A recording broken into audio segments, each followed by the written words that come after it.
bilmey begonadır ko'ngilchasi tikan sanchdi ochilmagan gulg'unchasi menda qolsin paranjingni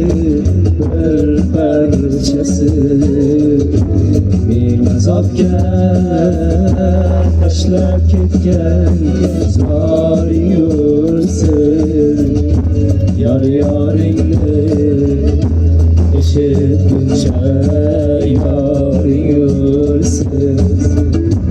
qo'lda gulim qavargancha qolib ketdi osmonda oy muhabbatim olib ketdi gul ham yondi sevgim unda yonib ketdi men azobga tashlab ketgan zoring o'lsin yor yoringni eshitguncha yoring yursin men azobga tashlab ketgan zoring o'lsin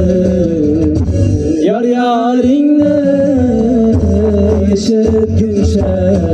yoring yursin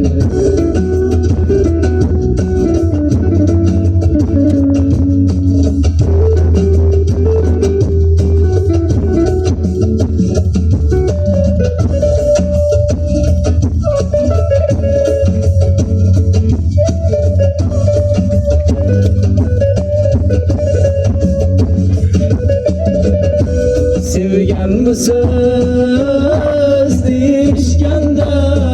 o'lgan degan to'yim kuni baxtli kunim ko'rgan degan bir burchakda zor zor yig'lab turgan degan men azobga tashlab ketgan zoring o'lsin yor yoringni eshitguncha yoring o'lsin ayrildimu tushlarimda ko'rdim seni beshkoklik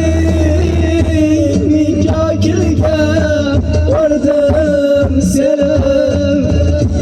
aytgimlarga berib qo'ydim seni ming azobga